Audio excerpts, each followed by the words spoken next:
Bonjour à tous et soyez les bienvenus. La mission conjointe CEDEAO, Union africaine, Nations unies a achevé ses consultations le 6 octobre dernier en Côte d'Ivoire. Cette délégation a donc fait hier le point sur ses échanges avec les différents acteurs politiques ivoiriens. Elle invite les parties prenantes au processus électoral, au dialogue, en vue d'une élection présidentielle apaisée le 31 octobre prochain. Plus de détails dans le journal de 13 h. Toujours en Côte d'Ivoire, la signature le 5 octobre dernier de plusieurs accords entre le ministère de la Promotion de la Riziculture et 3 acteurs majeurs du secteur agricole. Objectif, permettre au pays d'atteindre l'autosuffisance en riz et devenir un grand exportateur à l'horizon 2030. Les explications dans ce reportage de Jean-Luc Bangbo. C'est une étape importante dans la mise en place de la politique rizicole de la Côte d'Ivoire. À travers cette cérémonie de signature d'accord, ce sont 3 acteurs majeurs du secteur agricole qui s'associent au ministère de la Promotion de la Riziculture pour faire de la Côte d'Ivoire le futur leader du riz dans la sous-région et au-delà. Africa Rice compte porter avec vous, Monsieur le ministre, votre engagement pour la relance du secteur sémencier à travers la mise en place d'un programme sémencier national. Le CNRA a la charge de mettre dans ce protocole, de mettre en place un dispositif de promotion de la traçabilité et d'assurance qualité des semences produites par les établissements sémenciers, d'organiser des tests d'homologation des cultures de riz. Solevo Côte d'Ivoire jouera pleinement sa partition en mettant à la disposition des leaders de pôle une large gamme de produits phytosanitaires et d'engrais garantissant la productivité adaptée à chaque type de sol. Pour le ministre de la Promotion de la Riziculture, ces accords viennent à point nommé, car ils contribueront à apporter des solutions aux problèmes d'approvisionnement des riziculteurs en semences, engrais, herbicides et autres insecticides de qualité.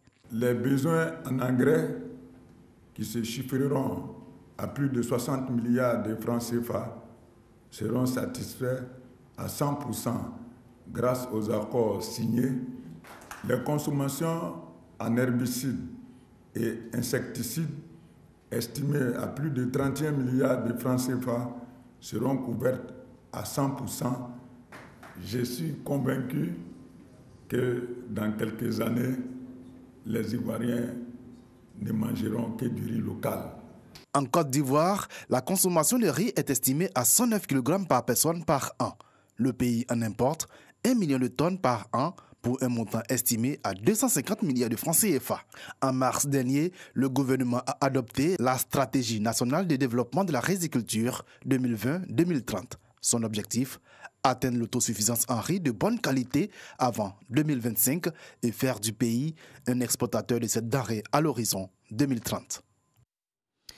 Dans l'actualité nationale également, les échanges entre le ministère de l'Assainissement et les populations de Bonoumin, Alabra et Palmeraie dans le district d'Abidjan. Ces quartiers subissent fréquemment les inondations en période pluvieuse. Selon le ministère de l'Assainissement et de la Salubrité, toutes les dispositions seront prises cette année 2020 pour éviter les catastrophes. Au Mali, la libération la nuit dernière de plusieurs personnalités politiques, dont l'ancien Premier ministre Boubou Cissé.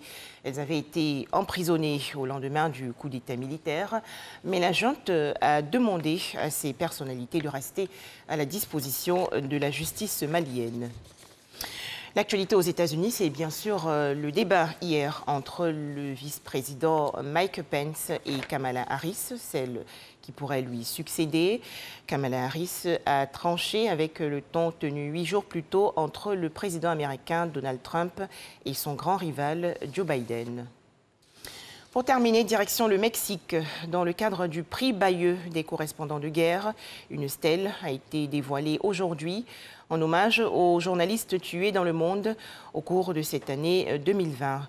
Le Mexique paye l'un des plus lourds tributs à l'information, car au cours des 3 dernières années, au moins 25 professionnels des médias ont péri dans ce pays, officiellement en paix. Voilà, merci de nous avoir suivis. 13 h, le journal.